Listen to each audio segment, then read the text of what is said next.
السلام علیکم ورحمۃ اللہ وبرکاتہ۔ اس کی ایکو بالکل بند کر دے، جو بھی آپریٹ کر رہے ایکو بالکل بند کر۔ الحمدللہ رب العالمین والصلاة والسلام علی اشرف الانبیاء والمرسلین وعلی آلہ واصحابہ اجمعین۔ قال اللہ تعالی وتبارک فی القرآن المجید والفرقان الحمید۔ بسم اللہ الرحمن الرحیم۔ یا ایھا الذین آمنوا اتقوا اللہ ولتنظر نفس ما قدمت لغد واتقوا اللہ ان اللہ خبیر بما تعملون۔ صدق اللہ مولانا العظیم۔ حمد و ثنا، تعریف و توصیف اللہ جل مجدہ الکریم کی ذات و برکات کے لیے، رسول رحمت شفیع معظم نبی محتشم حضور ختم المرتبت صلی اللہ علیہ وآلہ وسلم کے حضور ناز میں اپنی عقیدتوں، ارادتوں اور محبتوں کا خراج پیش کرنے کے بعد، واجب الاحترام ذوی الاحتشام معزز و مکرم سامعین، السلام علیکم ورحمۃ اللہ وبرکاتہ۔ آپ دیر سے منتظر بیٹھے ہوں گے اور میں بھی مسلسل سفر کرتے ہوئے آپ تک پہنچنے میں کامیاب ہوا۔ تھوڑے وقت کے لیے چند باتیں آپ کے سامنے کرنا چاہوں گا، اس جذبے کے ساتھ کہ جو کہوں اللہ اس پر مجھے بھی توفیق عمل دے اور آپ سب کو توفیق عمل نصیب کرے۔ یہ مجالس، یہ جمع ہونا، یہ جد و جہد، محنت، کد و کاوش اس لیے ہوتی ہے تاکہ ہماری دنیا کی زندگی بھی سنور جائے، آخرت کی زندگی بھی سنور جائے۔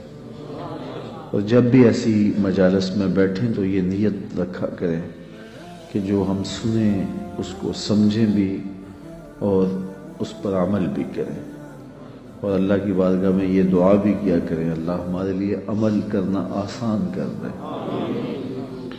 مختصر زندگی ہے، سانس کسی وقت بھی ٹوٹ جانی ہے، اور میں اور آپ آغوش موت میں جانے والے ہیں۔ قبل اس سے کہ وہ وقت آئے اور پھر ہم پچھتائیں، کاش کہ زندگی کو اللہ کے بتائے ہوئے طریقے کے مطابق گزارا ہوتا، پھر پچھتانے سے کچھ فائدہ نہیں ہوگا۔ آج کا پچھتاوا کل کی بہتری کی ضمانت بن سکتا ہے، لیکن کل کا پچھتاوا سوائے حسرت بڑھانے کی اور کچھ نہیں ہوگا۔ اس لیے ہمیں آج اپنی زندگی کہ شب و روز کا محاسبہ کرنا چاہیے۔ وقت پر کافی ہے ایک قطرہ بھی آب خوش ہنگام کا، جل گیا جب کھیت برسا می تو پھر کس کام کا۔ میں نے تو کتب تصوف میں پڑھا ہے، دیگر کتب میں پڑھا ہے کہ قیامت کے دن نیکوکار بھی پچھتائیں گے۔ بدکاروں کا پچھتانا تو سمجھ میں آتا ہے کیوں پچھتائیں گے، لیکن نیکوکار کیوں پچھتائیں گے؟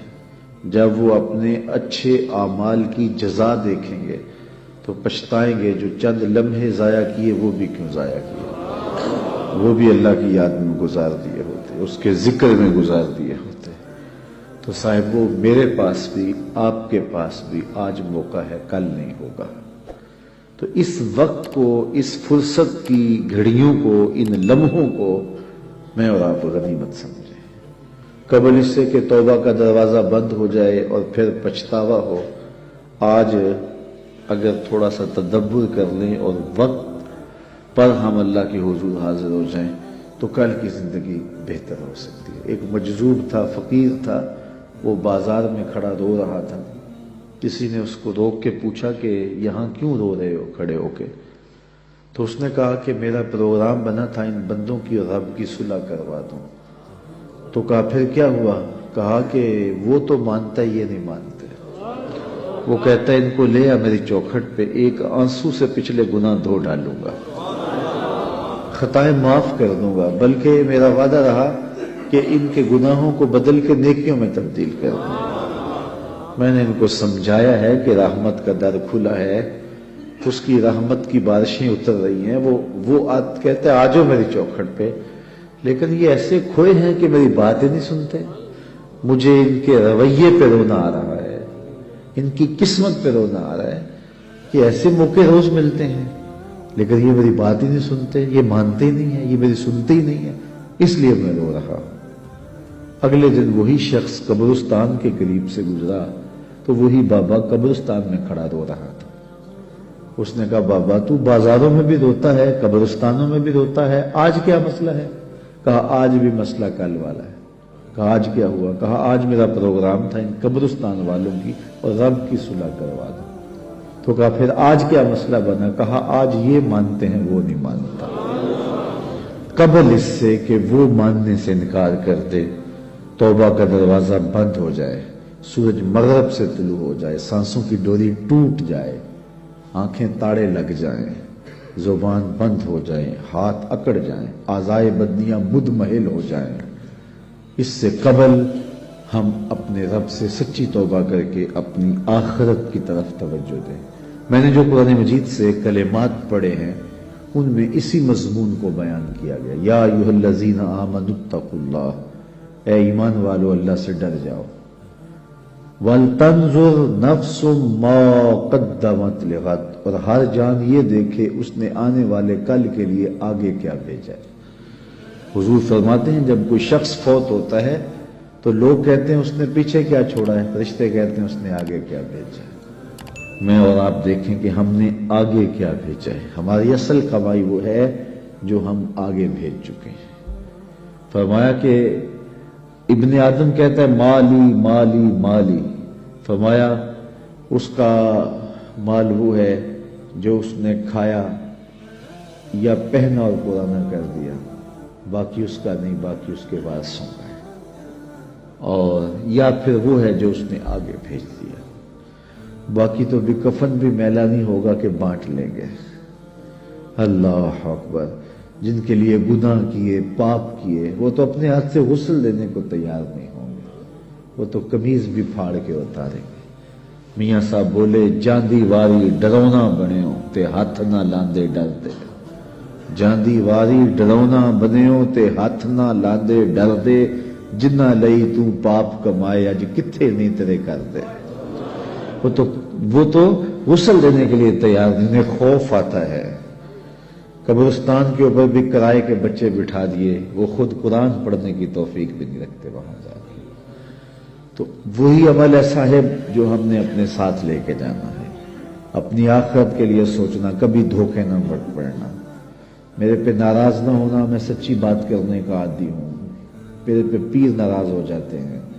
میں کہتا ہوں پیر وہ ہے جو تمہیں آخرت کی فکر دے، تمہاری زندگی کو اوکھا کر دے۔ جو کہتا ہے بس ٹھیک آگے ہو تمہیں موج ہی موج ہے، یہ تماشا نہیں ہے، یہ ایک نظام ہے، یہ دنیا ہے، آخرت ہے، اعمال کی جواب دہی ہے۔ اقبال کہتا ہے تو نے پوچھی ہے امامت کی حقیقت مجھ سے، حق تجھے میری طرح صاحب اسرار کرے، ہے وہی تیرے زمانے کا امام برحق جو تجھے حاضر و موجود سے بیزار کرے، دے کے احساس زیاں تیرا لہو گرما دے، فقر کی سان چڑھا کر تجھے تلوار کرے، موت کے آئینے میں دکھلا کے رخ دوست تیرے لیے زندگی اور بھی دشوار کرے، فتنہ ملت بیضا ہے امامت اس کی جو مسلمان کو سلاطین کا پرستار کرے۔ آپ نوٹ پھینک رہے ہوتے ہیں، جھوم رہے ہوتے ہیں، اور نعت خواں کہہ رہا ہوتا ہے بس تم آگے ہو نعت خواں میں، تو نعت خوانی میں آگے ہو، بس بخشے گئے ہو۔ اللہ کرم کرے، اس کے لیے کوئی مشکل نہیں ہے، لیکن نظام ایسا نہیں ہے۔ ہم سے عمل مانگا گیا ہے، ہم سے سجدے مانگے گئے ہیں، ہم سے حقوق اللہ، حقوق العباد کو پورا کرنے کا تقاضا کیا گیا ہے۔ ہماری زندگی ہے، ایک نظم ہے، پورا نظام شریعت ہے، تو ہم نے اپنی زندگی کے لیے محنت کرنی ہے۔ یار ایک مزدور نے 500 روپیہ کمانا ہو تو 8 گھنٹے کم از کم اسے جو ہے وہ ایک دن میں مزدوری کرنی پڑتی ہے، پھر جا کے شام کو اس کو 500 روپیہ ملتا ہے۔ تو جنت اتنی ہی سستی ہے کہ یوں ہی مل جائے گی۔ ام حسبتم ان تدخلوا الجنہ، کیا تم نے یہ گمان کر لیا ہے کہ جنت یوں ہی مل جائے گی؟ جبکہ تم سے جو پہلے تھے ان کو مصیبتوں میں مبتلا کیا گیا، آزمائشوں میں ڈالا گیا، اور وہ جھنجھوڑ دیے گئے۔ وزلزلوا، یہاں لفظ آتے وزلزلوا، انہیں جھنجھوڑ دیا گیا، یہاں تک کہ وقت کا نبی بھی پکار اٹھا اہل ایمان بھی پکار اٹھے مالک تیری مدد کب آئے گی؟ تو پھر ہم نے کہا بس ہماری مدد آیا جا رہی ہے۔ تو دنیا آخرت کی کھیتی ہے، آخرت کے لیے تخم عمل ڈالو۔ آج جو تخم عمل ڈالے گا کل وہ فصل کاٹ لے گا۔ دنیا بوائی کا موسم ہے، آخرت کٹائی کا موسم ہے۔ جو بوائی کے موسم میں سحری کے وقت اٹھتا نہیں، ہل جوتتا نہیں، زمین کو کھودتا نہیں، بیج ڈالتا نہیں، سہاگا دیتا نہیں، پانی ڈالتا نہیں، جڑی بوٹیاں تلف نہیں کرتا، تو کیا کٹائی کے موسم کے اندر وہ فصل اٹھا لے گا؟ فصل وہی اٹھائے گا جو مٹی کے ساتھ مٹی ہو گیا، جو سحری کے وقت اٹھا، جس نے چھڑکاؤ کیا، پانی ڈالا، بیج ڈالا، تخم عمل ڈالا، پھر جڑی بوٹیاں ہوگی ان کو کاٹتا رہا۔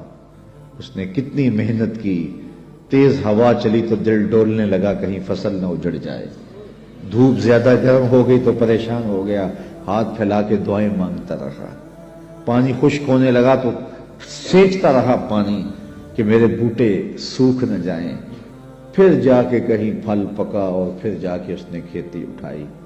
میاں یہ دنیا فرمایا میرے حضور نے آخرت کی کھیتی ہے۔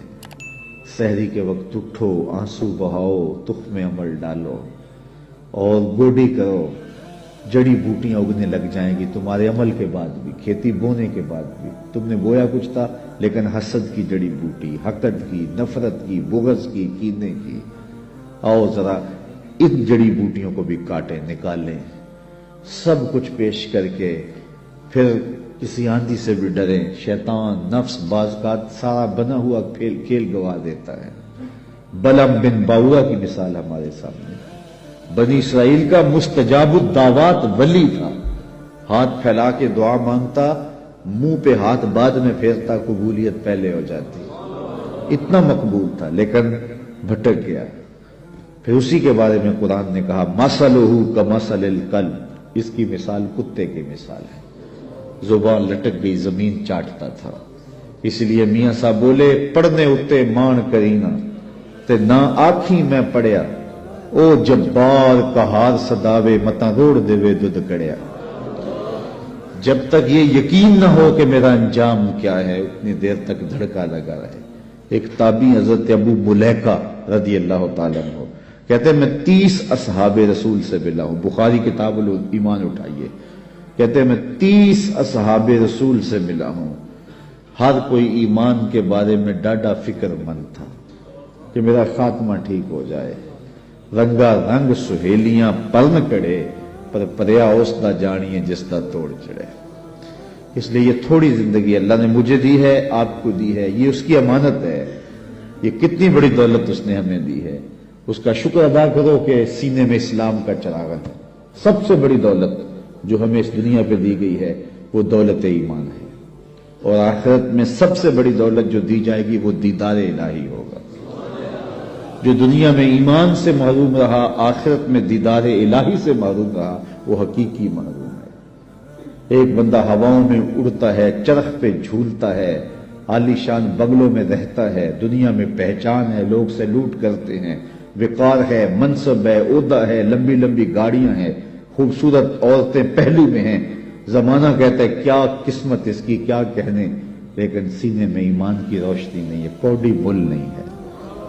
اور ایک بندہ جھونپڑی میں رہتا ہے، دوسری گلی کا کوئی بندہ اسے جانتا نہیں ہے، پھٹے پرانے پیبند لگے لباس ہیں، کبھی کھانا ملتا ہے کبھی نہیں ملتا، سوکھی روٹی کھا کے گزارا کر لیتا ہے، کرائے کے مکان میں رہتا ہے، زمانہ پوچھتا نہیں ہے، لیکن سینے میں ایمان کا چراغاں ہے، خوش بخت آدمی ہے۔ اللہ اکبر، خوش بخت وہ ہے جس کے سینے میں ایمان کی روشنی ہے۔ اللہ کا شکر ہے ہم مسلمانوں کے گھر پیدا ہوئے، اگر ہم کسی ہندو کے گھر پیدا ہوتے تو پی ایچ ڈی بھی کر لی ہوتی تو ایمان نہ ملتا۔ کتنے پی ایچ ڈی ڈاکٹر ہیں اور بدھ کے آگے ہاتھ جوڑے کھڑے، اتنا علم، اتنی بھاری بھرکم ڈگری سمجھ نہیں آ رہی کہ اپنے بدن پہ بیٹھی مکھی تو اڑا نہ سکے، میری ضروریات کا کفیل کیسے ہو سکتا ہے، لیکن ہاتھ جوڑے کھڑے ہیں، سمجھ نہیں آ رہی۔ گائے کے پیشاب کو تبرکن پی رہا ہے، ہیڈ MBBS ڈاکٹر ہے، ڈگری دیکھیے، لیکن گائے کے پیشاب کو تبرک سمجھ رہا ہے، گاؤ ماتا کا تبرک۔ اللہ اکبر، یار جو سکی ماں ہے اس کا پیشاب تو پیا نہیں جا سکتا، تو جو گاؤ ماتا فرضی ماں بنائی اس کا پیشاب پی رہا ہے، لیکن اس کو سمجھ نہیں آ رہی، فہم ادراک کام ہی نہیں کر رہا۔ میرا تعلق ایک دیہات سے ہے، میں نے اپنی مسجد کی ٹوٹیوں پہ ایک بچے کو دیکھا جس کی عمر 8-9 سال ہو گئی کہ وہ اپنے پانچے کو مل مل کے دھو رہا ہے، تو میں دور سے جھڑکنے کے لہجے میں کہا تم نے اتنا پانی کھولا ہوا ہے؟ تو وہ اگر لجاجت بھرے لہجے میں جواباً کہتا حضرت میں گلی سے گزر رہا تھا، کسی جانور کے پیشاب کا چھینٹا میرے پاؤں کے پہ گر گیا اور میں سکول جا رہا ہوں۔ وہ کوئی مدرسے کا طالب علم نہیں تھا جس نے درس نظامی پڑھا ہو، نجاست خفیفہ و غلیظہ کے حکام پڑھے ہوں، وہ پرائمری کلاس کا ایک طالب علم تھا اور پاؤں کے اوپر پیشاب کے پڑے ہوئے غیر مری چھینٹوں کو گوارا نہیں کر رہا، مل مل کے دو رہا ہے۔ میں سوچ میں پڑ گیا کہ اس ڈاکٹر کو تو سمجھ نہیں آئی، اس 8 سال کے بچے کو سمجھ آ گئی، تو اندر سے آواز آئی وہ ڈاکٹر ہے لیکن اس کے ہاتھ میں دامن میرے حضور کا نہیں، اور یہ 8 سال کا بچہ ہے، ماں نے گڑتی میں پیار حضور کا دیا ہے، اس لیے تقدس اس کی روح تک اتر گیا ہے، روشنی اس کے من تک اتر گئی۔ پتہ نہیں شعر کس کا ہے لیکن قلم توڑ دیا کسی نے۔ نہ خرد کی روشنی تھی نہ جنوں کی آگ ہی تھی، نہ خرد کی روشنی تھی نہ جنوں کی آگ ہی تھی، تیری رہبری سے پہلے یہ جہاں جہاں نہیں تھا۔ تو زندگی کا سارا حسن، زندگی کا سارا جمال آمنہ کے لال کی دہلیز سے ملا ہے۔ ہم تو گلیوں میں رول رہے ہوتے اگر حضور نہ ملتے، تو اس نعمت کو کبھی چھوٹا نہ سمجھنا، ساری زندگی حضور کے نام لگا دو۔ حضور ہم آپ کے، ہمارا جینا آپ کے لیے، ہمارا مرنا آپ کے لیے، ہماری ایک ایک سانس آپ کے نام ہوئی، ہم جئیں گے تو آپ کے لیے، ہم مریں گے تو آپ کے لیے، ان کے ہو کے تو دیکھو زمانہ تمہارا ہو جائے گا۔ اقبال کے سارے کلام کا رس نچوڑیں تو جوس یہ نکلتا ہے، کی محمد سے وفا تو نے تو ہم تیرے، یہ جہاں چیز ہے کیا لوح و قلم تیرے۔ اقبال کہتا ہے حضور سے وفا کا رشتہ قائم کر لو، پھر قلم بھی تمہیں دے دیں گے، تختی بھی تمہیں دے دیں گے، پھر جو لکھنا ہوا لکھ لینا۔ تمہاری تقریر کے فیصلے واشنگٹن میں نہیں ہوں گے بلکہ خدا بندے سے خود پوچھے گا بتا تیری رضا کیا ہے؟ شرط کیا ہے کہ رسول اللہ کے ساتھ وفا کا رشتہ مستقیم۔ تو کہا یا ایھا الذین آمنوا، اے ایمان والو، اتقوا اللہ، اللہ سے ڈر جاؤ۔ اللہ سے ڈرنے کا سبق دیا گیا، اور اس ایک آیت میں 2 مرتبہ یہ بات کہی گئی، یا ایھا الذین آمنوا اتقوا اللہ ولتنظر نفس ما قدمت لغد واتقوا اللہ۔ ایک آیت میں 2 مرتبہ کہا گیا اے ایمان والو اللہ سے ڈر جاؤ، اور قرآن مجید میں 33 مرتبہ ہمیں تقوی کا حکم نامہ دیا گیا ہے۔ یہ اتنی اہم چیز ہے، اللہ سے ڈرنے کا حکم حضور علیہ السلام سے بھی۔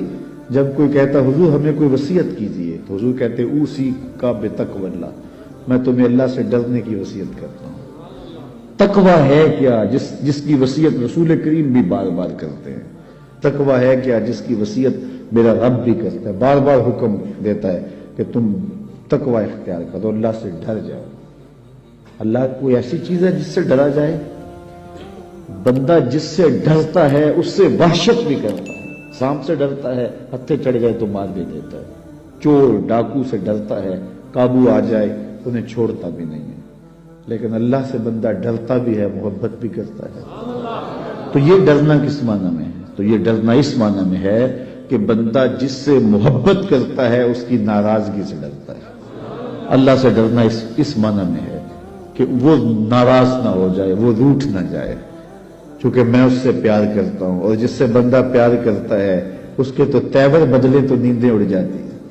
تو بندہ رب سے پیار کرتا ہے، کتنا پیار کرتا ہے؟ قرآن سے پوچھیے، والذین آمنوا اشد حبا للہ، ایمان والے اللہ کو ٹوٹ کے چاہتے ہیں۔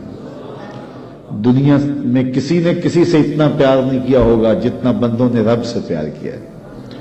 اللہ اکبر۔ تو جس سے پھر پیار کیا جائے اس کی ناراضگی سے ڈرا جاتا ہے، تو پھر ناراضگی سے بچنے کے لیے اس کے حکموں کو توڑنے سے بچا جاتا ہے۔ اللہ سے ڈرنے کا مطلب یہ ہے اس کے حکام بجا لائے جائیں۔ اللہ سے ڈرنے کا مطلب یہ ہے اس کی نافرمانیوں سے بچا جائے، جن کاموں سے روکا ہے رک جایا جائے، جن کاموں کا حکم دیا ہے بجا لائے جائیں۔ یہ ہے اللہ سے ڈرنے کا مفہوم۔ تو کہا ہے ایمان والو اللہ سے ڈر جاؤ، یہ تقوی اختیار کرو۔ ویسے تقوی کے بارے میں تو اتنا کچھ لکھا علماء نے، یہ الگ مضمون ہے، لیکن دو ایک بات ہے۔ بعض نے کہا تقوی یہ ہے کہ نیکی کرنے کے باوجود بھی ڈرا جائے کہ پتہ نہیں نیکی قبول ہوئی ہے یا نہیں، نیکی کرنے کے باوجود بھی یہ کیفیت ہو۔ بعض لوگ نیکی کر کے پھول جاتے ہیں، اور کسی نے 2 نمازیں زیادہ پڑھ لی تو بے نمازیوں کو حقیر سمجھنے لگ جاتے ہیں۔ نیکی کرنے کے بعد پھولنا نہیں ہے، نیکی کرنے کے بعد بھی خوف رہے پتہ نہیں قبول بھی ہوئی ہے کہ۔ حضرت عمر عید کے دن رو رہے تھے، کسی نے کہا آج تو خوشیوں بھرا دن ہے، کہا مجھے نہیں پتا میرے روزے قبول ہوئے ہیں یا کہ نہیں۔ حضرت بایزید بستامی کو ایک بڑھیا نے کہا حضرت ایک مسئلہ پوچھنے آئی ہوں، کہا پوچھئے۔ کہا میرے گدھے کی دم اچھی ہے یا آپ کی داڑھی اچھی ہے؟ ایسا مسئلہ کوئی مجھے پوچھے کر جانے کہاں پائے۔ لیکن بایزید بستامی رو پڑے، کہا بڑھیا تیرے سوال کا جواب میرے پاس نہیں ہے، ابھی تو مجھے پتہ ہی نہیں ہے کہ میرا ماجرا کیا ہے، یہ تو مرنے کے بعد ہی بتا سکتا۔ حضرت بایزید کا انتقال ہو گیا، بڑھیا کو خواب میں ملے، اس نے کہا میرا سوال اسی جگہ پر کھڑا ہے۔ کہا اللہ کا شکر ہے میرا خاتمہ ایمان پہ ہو گیا، تیری داڑھی تیرے گدھے کی دم کو میری داڑھی سے کیا نسبت ہے؟ تو بڑھیا نے کہا بتاؤ آپ کے رب نے آپ کے ساتھ کیا سلوک کیا؟ تو حضرت بایزید کہتے ہیں جب میں مالک کے حضور پیش ہوا تو مالک نے پوچھا ہے بوڑھے بتا میرے پاس کیا لے کر آیا؟ 72 سال کی عمر میں انتقال ہوا تھا۔ تو آواز آئی ہے بوڑھے بتا میرے پاس کیا لے کر آیا ہے؟ تو بایزید بستامی کہتے ہیں میں نے جواباً عرض کی مالک بادشاہوں کی چوکھٹ پہ فقیر آئے ہیں تو شہنشاہ یہ تو نہیں پوچھا کرتے کیا لے کر آئے ہو، شہنشاہ تو فقیروں کو یہی پوچھتے ہیں کیا لینے آئے ہو، تو میں لے کر تو کچھ نہیں آیا، تیری رحمت کا سوالی بن کے آیا ہوں۔ تو اللہ نے بغیر حساب کے میری مغفرت فرما۔ تو جب تک یہ یقین نہ ہو کہ میرا انجام کیا ہے، دھڑکا تو لگا رہے، مومن کی زندگی ہے۔ تو کہا نیکی کرنے کے باوجود بھی ڈرتا رہے پتہ نہیں قبول ہوئی ہے کہ نہیں۔ اللہ اکبر۔ حضرت کعب احبار یہ تابعی ہیں لیکن انہیں حضور کو دیکھا ہے۔ حضور کو دیکھنے والا صحابی ہوتا ہے نا، لیکن انہیں حضور کو دیکھا بھی ہے لیکن پھر بھی تابعی ہیں۔ کیوں؟ اس لیے کہ یہودیوں کے بہت بڑے عالم تھے، احبار تھے، اور حضور علیہ السلام کی ملاقات ہوئی، زیارت ہوئی، لیکن ایمان نہ لائے۔ پھر حضرت عمر فاروق کے دور میں انہوں نے اسلام قبول کیا، تو حضور کو دیکھا بھی ہے لیکن صحابی نہیں، تابعی ہیں۔ لیکن پچھلی کتابوں کے عالم بھی تھے اور دین متین کے عالم بھی ہوئے، تو صحابہ ان سے مسائل بھی پوچھتے تھے۔ تو ابن عمر نے کہا اے کعب احبار یہ قرآن میں جو بار بار تقوی کا لفظ ہے اس کا کیا مطلب ہے؟ تو حضرت کعب احبار کہنے لگے کہ کبھی تم ایسی وادی سے گزرے ہو جہاں خاردار جھاڑیاں ہوں؟ تو انہوں نے کہا ہاں کئی مرتبہ گزرا ہوں۔ کہا کیسے گزرے ہو؟ کہا میں دامن سمیٹ لیا، کوئی کانٹا میرے دامن سے الجھ نہ جائے۔ کالا فضا کا تقوی، کہا تقوی بھی اسی کا نام ہے۔ دنیا سے یوں گزرا جائے کہ کوئی گناہ سے دامن آلودہ نہ ہونے پائے۔ جگہ جگہ جھاڑیاں ہیں، جگہ جگہ کانٹے بھری گناہوں بھری جھاڑیاں ہیں، دعوتیں گناہ دیتی ہیں، توجہ کھینچتی ہیں، دل کھینچتی ہیں، لیکن بچ بچ کے نظریں بچا کے گزر جایا جائے۔ یہ ہے تقوی، دنیا میں رہ کر بھی دنیا سے بچا جائے۔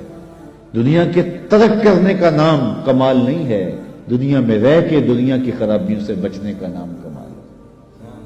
کمال اس مرغابی کا ہے جو پانی میں رہتی بھی ہے لیکن پانی کو پروں میں جذب بھی نہیں ہونے دیتی۔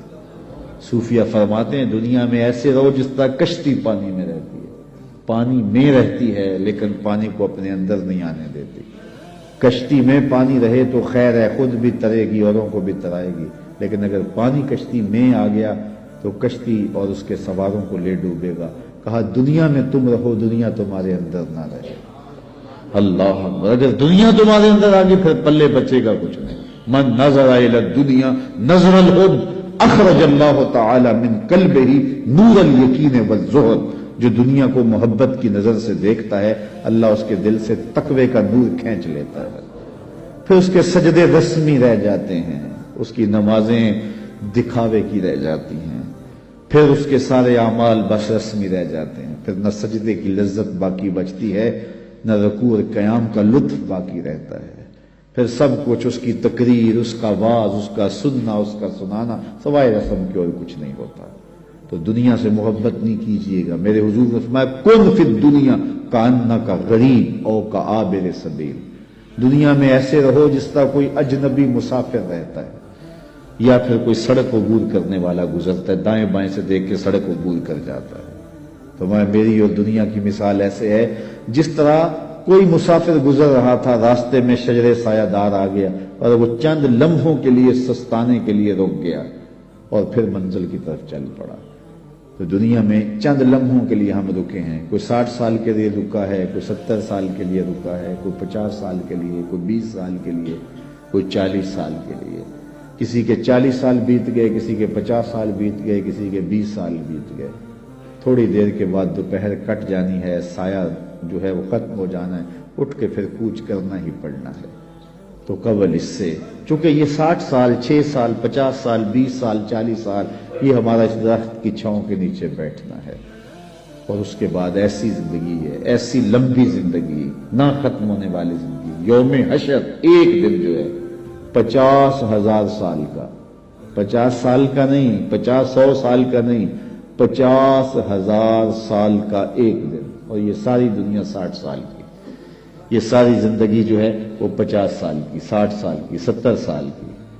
اس میں بھی پہلے 8-10 سال بچپن کی مدہوشیوں میں گزر گئے، کچھ بڑھاپے کے دھکوں میں گزر گئے، دن میں 8 گھنٹے سوئے تو زندگی کا تیسرا حصہ یہ گزر گیا۔ 45 سال زندگی ہے تو 15 سال یہ نکل گئی، 10 سال بچپن کے نکل گئے، 5 سال بڑھاپے کے دھکے نکل گئے۔ روز ایک دن میں کتنی مرتبہ واش روم میں جانا پڑتا، آدھا گھنٹہ بھی لگا رہے ہیں روز کا، تو روز کا یہ بھی نکالو، کتنی زندگی بچتی ہے۔ میرے ایک دوست نے اندازہ لگایا 13 سال بچتی ہے، 13 سال کے لیے، 15 سال کے لیے، 14 سال کے لیے اپنے رب کو ناراض کیا ہوا ہے۔ یا ایھا الانسان ما غرک بربک الکریم، آواز آئی ہے انسان اپنے کریم رب کو چھوڑ دیا تم نے۔ 70 ماؤں سے زیادہ پیار کرنے والا، ماں پیار کرتی ہے، بہت پیار کرتی ہے، لیکن مالک کے پیار کا مقابلہ ہی نہیں ہے۔ ماں اولاد سے اتنا پیار کرتی ہے، اس کے لیے دکھ جھیل لیتی ہے، تکلیفیں گوارا کر لیتی ہے۔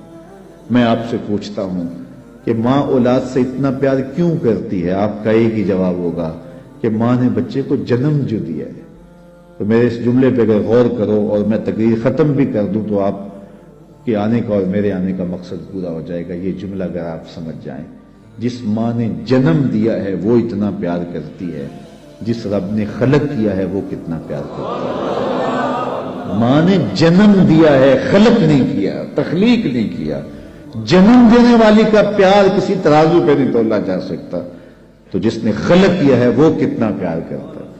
تو ماں کی گود چھوڑ کے بچہ بھاگ جائے تو ماں کہتی ہے پتر آجا، اتنی ٹھنڈ کہیں نہیں ملے گی، اتنی گھنی چھاؤں کہیں نہیں ملے گی، آجا میری باہیں تیرے لیے کھلی ہیں۔ تو مالک کی دہلیز چھوڑ کے بندہ بھاگتا ہے تو ذرا اس کی آواز بھی دیکھو، یا ایھا الانسان ما غرک بربک الکریم، او بھاگنے والے آجا پلٹ کے، تیرا رب بڑا ہی کریم ہے۔ مجھے بتاؤ بھاگنے والوں کو کوئی یوں بھی آواز دیتا ہے؟ کبھی آپ نے پولیس کو مجرم کا تعاقب کرتے دیکھا ہوگا، لیکن یہ دیکھیے بھاگنے والے کو جو اللہ کے در سے بغاوت کر کے بھاگ رہا ہے، چھوڑ کے بھاگ رہا ہے، شیطان نے جس کو اغوا کر لیا ہے اور بھاگ رہا ہے اس کی دہلیز سے، مسجد کے قریب ہوتے ہوئے بھی پنج گانا صدائے دل نواز آتی، حی علی الصلاۃ حی علی الفلاح، لیکن یہ نیند کے خراٹوں میں ہوتا ہے۔ میرا رب اسے بھی کہتا او بھاگنے والے آجا، میں تیرا رب لگتا ہوں، دیکھ میرا تیرا گوڑا رشتہ کتنا ہے، آجا پلٹ، آنا تو تو نے ہے ہی، پھر جو کفن میں منہ چھپا چھپا کے آتا پھرے گا، کھلے منہ آجا، پھر جو تجھے لوگ کندھوں پہ اٹھا کے لائیں گے میرے حضور، بہتر نہیں ہے اپنے قدموں سے چل کے آجا، میری رحمت کے دروازے تیرے لیے کھلے۔ ما غرک بربک الکریم، ماں میں عموم ہے، اہل علم علماء یہاں جو یا طلباء بیٹھے ہیں درس نظامی کے وہ جانتے ہیں ماں میں کیا حسن ہے۔ ما غرک، وہ کون سی شے ہے جس نے تجھے مغرور کر دیا؟ دولت، حسن، جوانی، اقتدار، کوئی ایک چیز بھی ہے جو تیرے پاس ٹہرنے والی ہے؟ تو کس چیز پہ ناز کر کے اپنے رب کی دہلیز کو بھول گیا ہوا ہے؟ آجا پلٹ کے. کبھی آپ نے دیکھا ہو کوئی نالائق بچہ گھر چھوڑ کے بھاگ جائے تو وہ تو شاید کسی کے برتن ہوٹل پہ مانج کے اپنے پیٹ کی آگ بجھا رہا ہو، لیکن ماں کے حلق سے نیچے لقمہ نہیں اترتا. ماں نہ کچھ کھاتی ہے نہ کچھ پیتی ہے، اور باپ بھی بے قرار ہوتا ہے. پوچھتے پھر نالائق کدھر چلا گیا. اخبارات میں اشتہار چھپتے، آپ نے بھی دیکھے ہوں گے، اس نام کا بچہ، رنگ سانولا، لباس اس طرح کا، وضاحت ایسی، اٹھنے بیٹھنے کا سٹائل یہ، اتنے دنوں سے گھر سے گم ہے. اگر کسی کو ملے تو اس نمبر پہ، اس ایڈریس پہ اطلاع کرے، اتنا انعام دیں گے. اور نیچے لکھا ہوتا ہے نوٹ، اگر وہ خود پڑھے تو واپس آ جیسے کچھ نہیں کہا جائے گا. تو میں جب بھی یہ اشتہار پڑھتا ہوں تو میری نظر اس آیت پہ رکتی ہے. رب بھی کہہ رہا ہے یا ایھا الانسان ما غرک بربک الکریم، او بھاگے ہوئے انسان، آجا پلٹ کے، تیرا رب کریم ہے، کچھ نہیں کہے گا. آجا پلٹ کے، اس کی رحمت کے دروازے کھلے ہیں. مجرم جب بھاگتا ہے تو واپس آتے ہوئے وہ ڈرتا ہے کہ کیا سلوک ہوگا، لیکن یہ دہلیز ایسی ہے، مجرم بھاگ گیا ہے، اس کی رحمت آوازیں دے رہی، آجا آجا پلٹ کے، میری رحمت کے دروازے کھلے ہوئے ہیں. اور پھر اتنا کرم ہوتا ہے، اتنا کرم ہوتا ہے، جب بندہ اس کے حضور واپس آتا ہے اللہ گناہوں کو بدل کے نیکیوں میں تبدیل کر دیتا ہے. کتنی کرم نوازیاں ہیں. تو کتنا بد نصیب ہے جو اس کی دہلیز پہ نہیں آتا. ہم تو مائل بکرم ہیں، کوئی سائل ہی نہیں. راہ دکھلائیں کسے، رہ روے منزل ہی نہیں. جلوائے طور تو موجود ہے، کوئی موسیٰ ہی نہیں. تو اس کی رحمتیں آوازیں دے رہی، یا ایھا الذین آمنوا اتقوا اللہ، اے ایمان والو اللہ سے ڈر جاؤ. وَلْتَنْظُرْ نَفْسٌ مَا قَدَّمَتْ لِغَدٍ، اور ہر جان دیکھے اس نے آنے والے کل کے لیے آگے کیا بھیجا ہے. میں دنیا کے مختلف ممالک میں جاتا ہوں. ابھی میں جو ہے وہ گھر نہیں آیا، میں سری لنکا سے سیدھا کراچی اور وہاں سے پشاور اور آپ کے پاس آ گیا. تو وہاں میں جہاں بھی جاتا ہوں تو ایک بات ضرور کہتا ہوں دوستوں کو. پاکستان سے گئے ہوئے لوگ ہوتے ہیں تو میں ان کو کہتا ہوں کہ تم یہاں 3-3 2-2 4-4 مرلے کے گھروں میں رہ رہے ہو، اور ایک کوارٹر کے اندر میں دیکھتا ہوں کہ 15-15 نوجوان رہ رہے ہوتے ہیں. تو میں کہتا ہوں پاکستان میں اگر میں کبھی آپ کو ملنے جاؤں آپ کے علاقے میں تو آپ کی 5 کنال کی 4 کنال کی کوٹھی ہوتی ہے، اور وہاں آپ سال میں صرف 1 مہینے کے لیے جاتے ہو، اور یہاں آپ جو ہے وہ 11 ماہ رہنا ہوتا ہے، اور یہاں ایک چھوٹے سے کوارٹر میں 15 لوگ رہ رہے ہو اور کھانا بھی خود پکا رہے ہو. تو یہاں آپ گھر کیوں نہیں بناتے؟ تو وہ کہتے ہیں حضرت آپ جانتے ہیں یہاں ہم نے کون سا بیٹھ رہنا ہے، اصل ہم نے وہاں پلٹ کے اپنے ملک ہی جانا ہے نا، تو اس لیے ہم نے وہاں کے لیے انویسٹمنٹ کیا. یہاں سے کماتے ہیں وہاں بھیجتے ہیں. میں نے کہا یہی مثال دنیا اور آخرت کی سمجھ لو. یہاں سے کمائی کرو اور جنت کے لیے وہاں محل بناؤ. یہاں جیسے بھی گزرے گی گزری جائے گی. اصل زندگی آخرت کی زندگی. اس لیے خندق کھودتے صحابہ کو دیکھا تو پیار آیا تو یہی کہا، اے اللہ زندگی تو آخرت کی زندگی ہے، میرے انصار کو بھی بخش دے، میرے مہاجروں کو بھی بخش دے. تو جس کی آخرت ٹھیک ہوئی وہی سرخرو ہے. دنیا بھی ٹھیک ہو، ہم نہیں کہتے دنیا ٹھیک نہ ہو، اسلام دنیا بھی ٹھیک گزارنے کی تلقین کرتا، لیکن ترجیح آخرت کی ہے. لیکن ہم ایسے غافل، ہماری ترجیح دنیا ہے. بل تؤثرون الحیات الدنیا والآخرۃ خیر وابقی، تم جیتی دنیا کو ترجیح دیتے ہو، حالانکہ آخرت بہتر بھی ہے اور دائمی بھی ہے. وہ نہ ختم ہونے والی زندگی ہے، یہ ختم ہو جانے والی، یہ خواب ٹوٹ جائے گا. مجھے بتائیے، آپ میں سے 70-80 سال کے بوڑھے لوگ بھی بیٹھے ہیں، اور 30-35-40 سال کے جوان بھی بیٹھے ہیں، 16-17-18 سال کے نوعمر بھی بیٹھے ہیں. سب مجھے بتائیے جن کی 40 سال یا 50 سال یا 60 سال زندگی گزری، تو وہ بتاؤ کہ کیسے گزری، کتنی دیر لگی؟ تو سب کہیں ایسے ہی گزر گئی، چٹکی میں گزر گئی.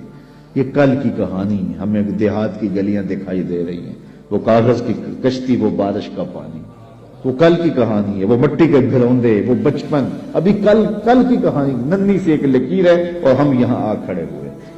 تو میں کہتا ہوں کہ 60 سال گزرتے پتہ نہیں چلا تو آگے 60 سال تو نہیں ہے. 40 سال گزرتے خبر نہیں ہوئی تو آگے 40 سال تو نہیں ہے.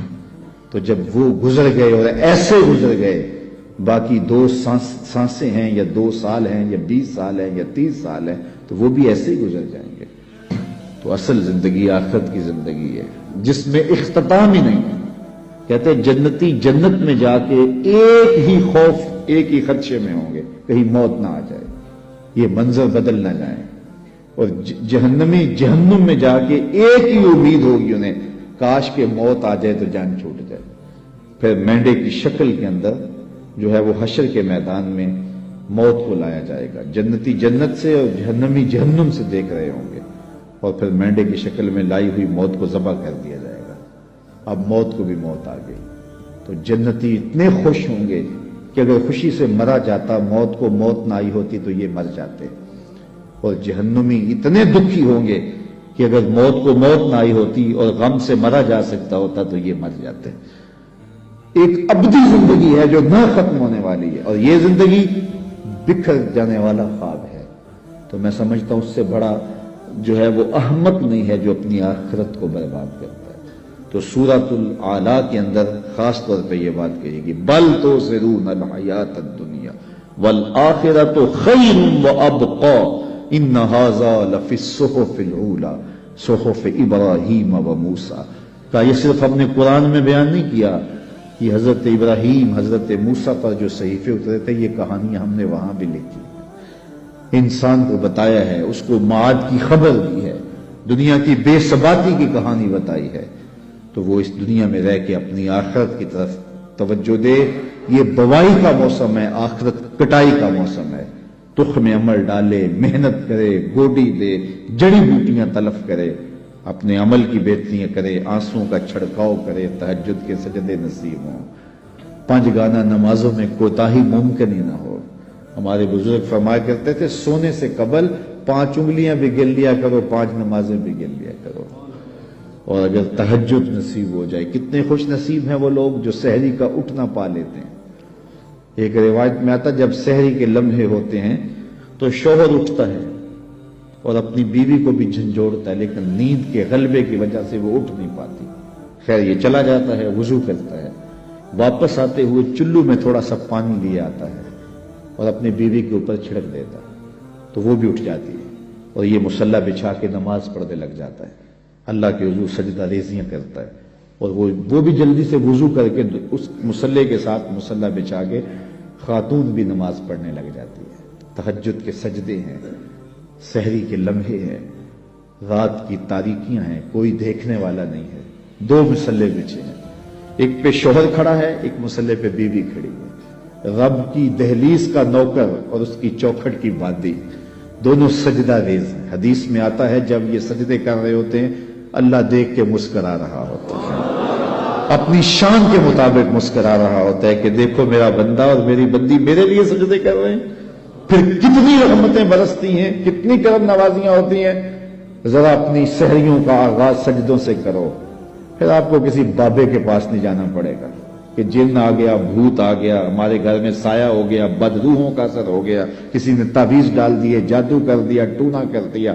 تہجد کے سجدوں سے اپنے مسلوں کو آباد تو کر کے دیکھو، تمہارے گھر پہ چھم چھم رحمتوں کا نزول ہوگا، کرم نوازیاں اتریں گی تمہارے گھر کے اندر، انوار برسیں گے۔ آؤ اس کی چوکھٹ پہ آؤ، اس کی کرم نوازیوں کے رنگ دیکھو کہ وہ کتنے کرم نوازیاں کرتا ہے، پھر رزق کے دروازے بھی کھلیں گے تمہارے لیے، رحمتوں کے دروازے بھی کھلیں گے، سکون اور طمانینت کے دروازے بھی کھلیں گے، اندر سے روشنی پھوٹے گی۔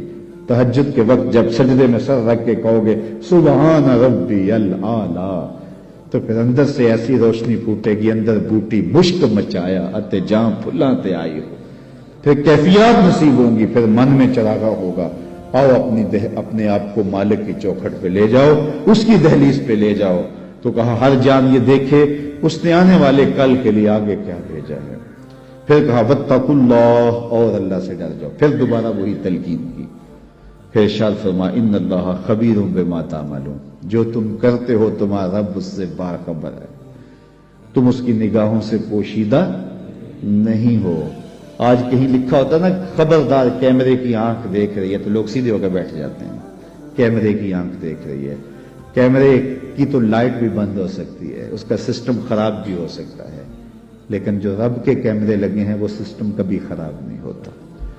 کیمرے کی ایک رینج ہے، اس سے آگے نہیں دیکھ پاتا، لیکن مالک کی شان کے ارا زبیبن نملۃ السودا، کالی رات کے اندھیرے میں، کالے پہاڑوں کے سلسلے میں، گہری غار کے اندر چیونٹیوں کے عمیق سوراخ میں جب چیونٹی چلتی ہے تو اس کے ننھے مہین قدموں سے سینہ سنگ کے اوپر جو وہمی اور گمانی لکیر بنتی ہے، تمہارا رب اس کو یوں دیکھتا ہے جس طرح دیوار چین کو دیکھتا ہے۔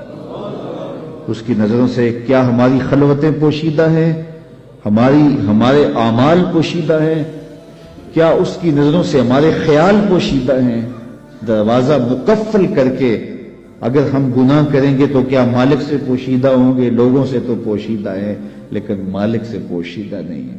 یہ عقیدہ جم جائے تو بند کوٹری میں بھی جرم نہیں ہو سکتا۔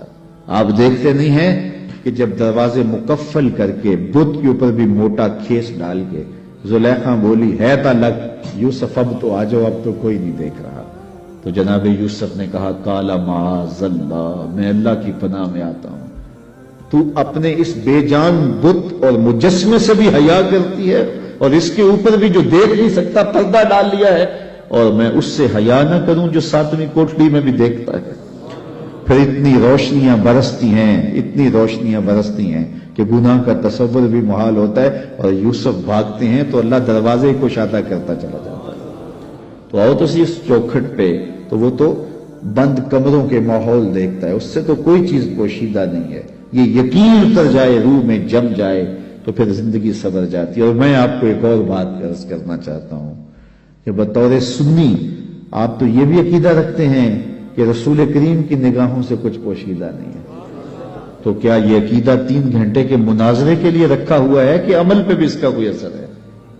اگر عمل پہ کوئی اثر ہے تو پھر بند خلوت کدے میں بھی جرم کرتے شرم آئے کہ رسول اللہ کی نگاہوں سے تو کچھ پوشیدہ نہیں ہے۔ پھر ہماری خلوتیں جو ہے وہ پاک ہو جائیں، ہماری جلوتیں پاک ہو جائیں، ہم رسول اللہ کی نگاہوں سے بھی پوشیدہ نہیں رہ سکتے۔ ان کی نگاہیں دوربین بھی دیکھتی ہے، ہمارے رب کی نگاہیں بھی دیکھتی ہیں، حضور اللہ کی عطا سے دیکھتے ہیں۔ تو جب یہ عقیدے جم جائیں گے، روح میں اتر جائیں گے، تو زندگی میں نظم پیدا ہو جائے گا۔ جہاں کوئی سیکورٹی نہیں پہنچتی، کوئی عقیدہ نہیں پہنچتا، کوئی جو ہے وہ کیمرہ نہیں پہنچتا، وہاں یہ عقیدہ پہنچتا ہے۔ ان اللہ خبیر بما تعملون، جو تم کرتے ہو تمہارا رب اس سے باخبر ہے۔ تو آئیے میں اور آپ اپنی زندگی کو ایک نظم میں لائیں۔ جو اللہ نے ہمیں مہلت دی، وقت دیا، آج ہمیں اللہ نے مہلت دی ہے، ہمارے پاس ابھی زندگی ہے، سانسیں چل رہی ہیں، توبہ کا دروازہ بھی بند نہیں ہوا، اس کے چوکھٹ اس کے حضور آئیں گے، توبہ کریں گے، وہ سارے گناہ معاف کر دے گا۔ آئیے اپنی زندگی کو اس کی دہلیز پہ لے آئیں۔ بہت وقت ہم گزار چکے، لیکن جو وقت باقی ہے اس کو مالک کے لیے گزاریں، ایک ایک سانس اس کے نام کر دیں، اس کے محبوب کی اطاعت کو، فرما برداری کو شعار زندگی بنا لیں۔ اللہ اپنی رحمتوں کا سایہ عطا فرمائے۔ میں زیادہ لمبا خطاب کرتا، لیکن میرا خیال ہے سمجھنے کے لیے، سوچنے کے لیے، عمل کرنے کے لیے اتنی باتیں بھی کافی ہیں، اور ایک تھکے ہوئے شخص سے اتنی باتیں بھی اگر آپ تک پہنچ گئی ہیں تو ان پر عمل نصیب ہو جائے تو زندگی میں بہت کچھ تبدیلیاں لائی جا سکتی ہیں۔ میں آپ کے لیے دعا گو ہوں، اور آپ سارے لوگ میرے لیے دعا گو رہیں کہ اللہ ہم سب کی زندگی خوبصورت کر دے، خیرات حسنات دنیا اور حسنات آخرت عطا فرمائے، ہمیں بھلائیاں بھی دے، اپنی یاد بھی دے، اپنا ذکر بھی دے، ہمیں رزق حلال دے، ہر حرام کے ایک لقمے سے بھی ہماری حفاظت کرے۔ یہ دن مارو مار لگی ہے، بھاگ دوڑ لگی ہے کہ ہم بہت امیر ہو جائیں، ایک دوسرے سے امیر ہو جائیں، چھوڑو اس فکر کو، بس اللہ کے حضور پیش ہونے کا سوچو۔ حضرت سری سکتی رضی اللہ تعالیٰ عنہ فرمایا کرتے تھے، میں تو اس بات سے ڈرتا ہوں اپنے رب کا سامنا کیسے کروں گا۔ سب سے بڑی بات تو یہ ہے، تو جو اللہ نے دے دیا ہم بھوکے نہیں سوتے ہیں۔ میں تو جب سے ہوش سنبھالی آج تک بھوکا نہیں سویا، تو میرا خیال آپ بھی نہیں سوئے ہوں گے۔ وہ پتھر کے اندر جو کیڑا ہے اس کو بھی رزق دیتا ہے، اس نے رزق ذمہ لیا ہے۔ وَمَا مِن دَابَّةٍ فِي الْأَرْضِ إِلَّا عَلَى اللَّهِ رِزْقُهَا، زمین پر چلنے رینگنے والی کوئی چیز نہیں جس کا رزق اللہ کے ذمہ کرم پہ نہ ہو۔ وہ تو یار ہمیں تو وقت کی روٹی سادہ سی چاہیے ہوتی ہے. ایک پرندہ ہے ہنس. ہنس سچے موتی کھاتا ہے, سچے موتی. اور آپ پنساری کے پاس چلے جائیں تو آپ اس کو ہزاروں روپے دیں تو وہ تولوں اور ماشوں میں آپ کو دے گا, اتنے کم یاب. اور پھر بھی آپ یقین سے نہیں کہہ سکتے کہ یہ سچے ہیں. ہزاروں روپے خرچ کر کے تو ہمیں دوائیوں میں استعمال کرنے کے لیے وہ اگر چاہیے تو پھر تولوں ماشوں میں ملتے ہیں. اور دنیا کے اوپر ہزاروں لاکھوں ہنس پائے جاتے ہیں اور روزانہ پیٹ بھر کے ان کو موتی چاہیے ہوتے ہیں. رب روزی عطا فرماتا ہے, اس کے لیے کوئی مشکل نہیں ہے. ہماری ہڈیاں تو پاؤ 2 پاؤ دودھ جو ہے وہ گوشت پک جاتی ہے, لیکن ایک دن کے اندر ایک شیر کتنا گوشت کھاتا ہے, اللہ اسے روزی دیتا ہے. تو وہ ہماری ضروریات پورا کرنے والا, اپنی ضروریات اس کے ذمے اور اس کے جو حکم ہے وہ اپنے ذمے لے لے. من کان للہ کان اللہ لہ, جو اللہ کا ہو جائے اللہ اس کا ہو جاتا ہے. وَيَرْزُقُهُ مِنْ حَيْثُ لَا يَحْتَسِبُ, اور پھر اللہ وہاں سے دیتا ہے جہاں سے اسے گمان بھی نہیں ہوتا. ہم خام خواہ کی ٹینشن پالی ہوئی ہے سویر سے لے کر شام تک. ہمارے لیے صرف اتنا کام ہے کہ ہم مزدوری کریں, محنت کریں, دفتر جائیں, بس اتنا کام ہے. باقی کہاں سے آئے گا, کیسے ہوگا, یہ ٹینشن لینے کی ضرورت نہیں ہے. دفتر جا رہے ہو, کاروبار پہ جا رہے ہو, درود پڑھتے ہوئے جاؤ, بس بات ختم. واپس آؤ تو درود پڑھتے ہوئے آؤ. جو کام کرنا ہے وہ کرو, بس اللہ تمہارے رزق کا جو ذمہ لیا ہے. حدیث میں آتا ہے رزق بندے کو ایسے تلاش کرتا ہے جیسے موت تلاش کرتی ہے. اس لیے کوئی ٹینشن نہیں ہے, کوئی پریشانی نہیں ہے. اصل پریشانی ہے آخرت نہ بگڑ جائے, اس کا پھر دوسرا موقع نہیں ہے. 3 سوال ہوں گے قبر میں, 3 سوال ہوں گے, وہ پہلے سے بتا دیے یہ ہوں گے. من ربک ما دینک ما کنت تقول فی ھذا الرجل. تینوں پہلے پیپر پہلے آؤٹ ہو گیا نا, پہلے بتا دیا, تیاری کر لو. ہم پیپر دیتے ہیں لیکن اگر فیل ہو جاتے ہیں پھر سپلی دوبارہ دے دیتے ہیں, پھر دوبارہ 3 موقع تو ہوتے ہیں. لیکن یہ پیپر ایسا ہے کہ پہلے ہی آؤٹ کر دیا لیکن موقع دوسرا نہیں ملنا. وہ ایک ہی ہے موقع, اگر فیل ہو گئے تو فیل, کامیاب ہو گئے تو کامیاب. اس لیے اتنی سہولت دی, پیپر بتا دیے, پیپر کیا آئے گا, اس کا جواب کیا ہوگا, سب کچھ بتا دیا. اور پھر کہا اب اس کی تیاری کر لو. اگر کوئی نکما اب بھی فیل ہو جاتا ہے پھر کوئی دوسرا چانس نہیں ہے, کوئی سپلی نہیں ہوگی, بس پھر جو فیل جو کامیاب. جب اتنا حساس معاملہ ہے تو پھر ہم کیوں اپنی زندگی کو مرتب نہیں کرتے, کیوں منظم نہیں کرتے. اللہ تعالیٰ جل شانہ آپ سب پر اپنی رحمتوں کے سائے نازل فرمائے, اور اللہ مجھے بھی آپ کو بھی اپنی کرم نوازیوں کے حصار میں رکھے. دنیا آخرت کی بلائیاں ہم سب کا مقسوم کرے. اللہ ہمیں رزق حلال دے, رزق وسیع دے, رزق فراواں دے, رزق سہل عطا کرے, پیچیدگیوں سے بچائے, مشکلوں سے بچائے. اللہ ہماری نظروں کی حفاظت نصیب کرے. اللہ ہمارے خیالوں کی طہارت دے. ہماری بچیوں, ہمارے بیٹوں, ہماری بیٹیوں کو, ان کی خلوتوں کو اللہ پاکیزہ کر دے. یہ جدید آلات موسیقی آئے ہیں, یہ آلات آئے ہیں, انہوں نے قوم کو بگاڑ کے رکھ دیا, نئی نسل برباد ہو گئی. اقبال نے کہا تھا دل کے لیے موت ہے مشینوں کی حکومت, احساس مروت کو کچل دیتے ہیں آلات. ان آلات نے کچل کے رکھ دیا, نسلوں سے حیا چھین لیا. اللہ اکبر. یہ ویلنٹائن ڈے کے نام سے یہ کتنی بدتمیزی کی رسم ہے, اور ہمارے معاشرے کے اندر کتنے بد نصیب ہیں لوگ جو اس کو اپنی رسم قرار دے رہے ہیں. اسلام تو دین ہی حیا کا ہے. تو اللہ کی بارگاہ میں یہ دعا مانگے ہماری نسلوں کے سینوں سے کبھی حیا نہ نکلے, ان کی آنکھوں میں حیا کی بجلیاں ہمیشہ موجود رہیں, اور اللہ اس مسجد کو بھی آباد رکھے. اور سب سے بڑھ کر اللہ میرے وطن کی حفاظت کرے, ہمارے ایمان کی حفاظت کرے. الحمدللہ رب العالمین والصلاة والسلام علی اشرف الانبیاء والمرسلین. ہمارے اٹھے ہوئے ہاتھ کبھی خالی نہ پھیرنا, پھیلی ہوئی جولیاں ہمیشہ رحمتوں سے بھر دینا, من کی روشنیاں دینا, باطن کے اجالے دینا. اٹھے ہوئے ہاتھ کبھی خالی نہ موڑنا, پھیلی ہوئی جولیاں اپنی رحمات سے بھر دینا, ظاہر باطن کی پاکیزگیاں دینا. محبوب کی غلامی میں زندگی سی میں موت عطا فرمانا, نفس و شیطان کی شر سے بچانا. اے اللہ جتنے لوگ آئے ہیں گھروں میں واپس پہنچنے سے قبل اس اجتماع کی برکتیں سب کے گھروں تک پہنچا دیں. وصلی اللہ تعالی علی النبی الامین وعلی آلہ واصحابہ اجمعین.